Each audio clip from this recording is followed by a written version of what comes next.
Béliard. Votre invitée Sonia Mabrouk, c'est Elisabeth Borne, ministre de la Transition écologique et solidaire. Oui, qui a aussi les transports dans son portefeuille, invité en ce jour de grand départ de vacances et au lendemain des réunions entre tous les syndicats et le Premier ministre où l'on a observé une rupture du front syndical dans les transports. L'UNSA appelle à suspendre le mouvement pendant les fêtes, mais pour quelles conséquences concrètes pour ceux qui nous écoutent, Elisabeth Borne, pour les voyageurs notamment ? Mais écoutez, je pense que c'est très important et moi je voudrais saluer la très grande responsabilité de l'UNSA qui a effectivement appelé à une pause en notant qu'il y avait des avancées notables. Et donc ça montre, vous voyez, que quand le gouvernement dit qu'il est évidemment déterminé à mener à bien cette réforme des retraites, parce qu'elle donne plus de solidarité et de justice pour les Français, on a aussi dit qu'on était prêt à discuter, et là, on le voit concrètement, des avancées soulignées par l'UNSA, ce qui va effectivement permettre d'améliorer le trafic. Est-ce que ce ne sont pas surtout... Ah bon, on va en parler du trafic, mais est-ce que ce ne sont pas surtout des avancées au sein des deux entreprises publiques, SNCF et RATP notamment, où on dit que les discussions, le climat social tend à s'apaiser, on est prudent quand même? Mais il y a des discussions aux deux niveaux, vous savez, au sein des entreprises, et c'est ce que le gouvernement avait demandé aux dirigeants des deux entreprises SNCF et RATP, et puis il y a des discussions que menait le Premier ministre hier et qui ont aussi permis, et je pense que moi j'ai entendu sans doute comme vous les responsables syndicaux à la sortie qui ont aussi noté qu'il y avait des champs de discussion, des avancées qui ont été faites déjà sur des sujets comme la pénibilité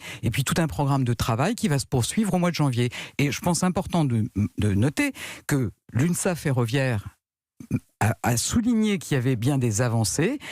Moi, je sais que la CFDT de la SNCF doit aussi prendre une décision ce matin. Je souhaite évidemment qu'ils puissent Vous devez avoir déjà une idée sur la prise de position de la CFDT qui devrait aller dans le même sens que celle de l'UNSA, en tous les cas à la SNCF. Évidemment pas me prononcer à leur place. Je souhaite évidemment qu'ils puissent aussi appeler à une pause qui montrerait que le plus important pour eux, c'est de permettre aux Français de se déplacer, de rejoindre leur famille et de profiter des fêtes de fin d'année. Mais est-ce que ce ne sont pas des postures politiques pour le moment? La CGT cheminots, vous l'avez entendu, appelle à la poursuite du mouvement donc le 9 janvier et pour l'instant, et à voir les prévisions de trafic, rien ne change pour les usagers, les voyageurs. Je vous confirme qu'il y a des syndicats qui sont dans la discussion, qui veulent améliorer le projet et c'est bien ce à quoi le gouvernement est prêt. Et puis il y a des syndicats qui rejettent par principe la réforme, qui ne veulent pas discuter. C'est le cas de la CGT. Au début de cette interview, vous nous avez dit, Elisabeth Borne, il peut y avoir, parce qu'il y a rupture de ce front syndical, une amélioration sur le fond des transports. Parlons-en. Hier, la SNCF a donc présenté son plan transport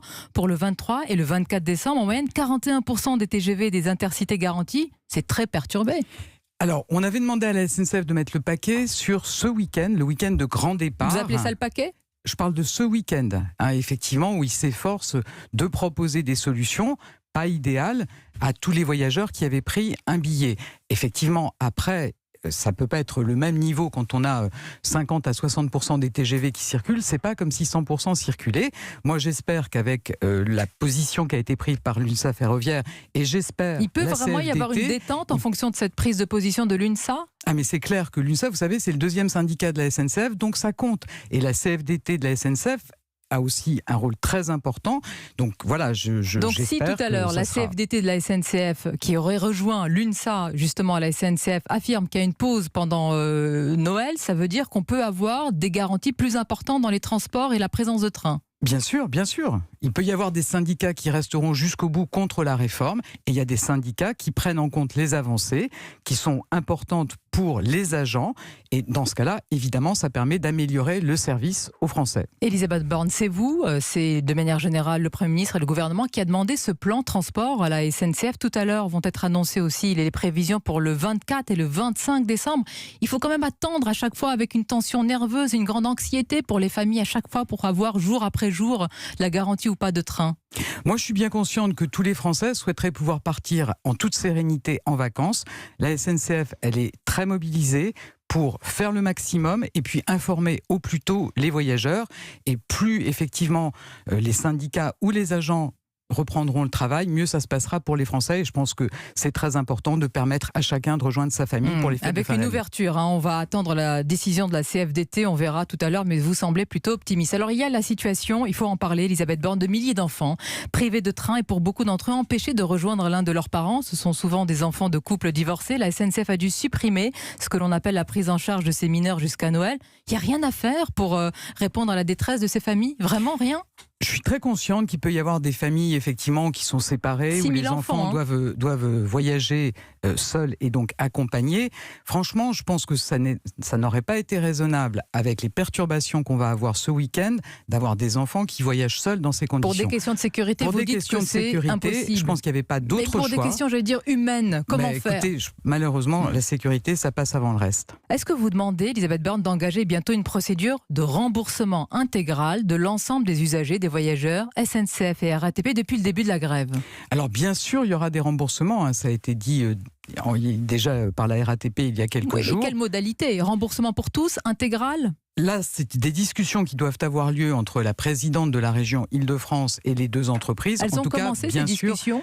Je ne peux pas vous dire, moi je ne suis pas la présidente de la région Île-de-France. En tout cas, ces discussions, elles doivent avoir lieu. Vous êtes l'État, tutelle politique et économique de ces opérateurs. On sera évidemment attentif à ce qu'il y ait un remboursement de tous les usagers qui ont été pénalisés, mais il faut que les discussions se tiennent entre Valérie Pécresse et les deux entreprises. C'est important, bien sûr, que ça se passe de manière contractuelle entre la présidente de Mobilité Île-de-France et ces deux entreprises, mais c'est important, vous dites, vous, parce que vous représentez aussi, et vous êtes la tutelle de ces deux entreprises publiques, qu'il faut qu'il y ait des remboursements. Et que s'il y a des modalités, eh bien les voyageurs ne vont pas comprendre pourquoi. Enfin, moi je dis bien sûr qu'il doit y avoir des remboursements quand les gens n'ont pas eu tout le service qu'ils ont l'habitude d'avoir, voire n'ont eu aucun service. Il faudra qu'il y ait des remboursements qui tiennent compte de ces situations. Mais vous savez, Madame la Ministre, que les deux entreprises publiques vont faire valoir la mise en place d'un service minimum qui pourrait leur permettre contractuellement de rembourser que partiellement. Je ne pense pas que les deux entreprises publiques soient dans l'idée de renier les remboursements. La discussion maintenant, c'est pas moi qui vais la mener, elle se mène entre Valérie Pécresse et les deux entreprises. Mais un remboursement pour tous, vu l'état des voyageurs... Je ne vais pas vous répondre ce matin, je ne suis pas la présidente de la région Île-de-France. Je ne pose pas la question à la ministre, je pose la question d'ailleurs à la citoyenne. On peut tous comprendre que ce serait normal de rembourser. Je peux vous dire que, et en tant que gouvernement, je peux vous dire que bien sûr, il doit y avoir des remboursements. Les modalités seront décidées entre Valérie Pécresse et les entreprises. Vous prenez quelques jours de repos, Elisabeth Borne. Est-ce que vous avez un train prévu pour votre destination et est-ce qu'il est garanti?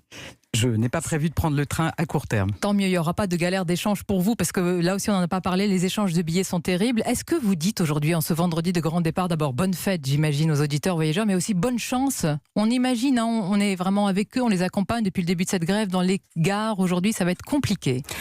J'ai pas de doute que ça va être compliqué pour une partie des voyageurs. Je peux vous dire que la SNCF fait vraiment le maximum. On parle des agents qui sont en grève. Je voudrais rendre hommage à tous ceux qui se sont mobilisés ces derniers jours et qui seront mobilisés ce week-end pour permettre que ces départs se passent au mieux compte tenu des circonstances. Avec peut-être une éclaircie tout à l'heure, si la CFDT appelle aussi au niveau de la SNCF à rejoindre l'UNSA? C'est la CFDT qui donnera sa position. Je ne vais pas non plus préjuger de la position de la CFDT. Merci Elisabeth Borne d'avoir été notre invitée ce matin sur Europe 1. Merci à vous.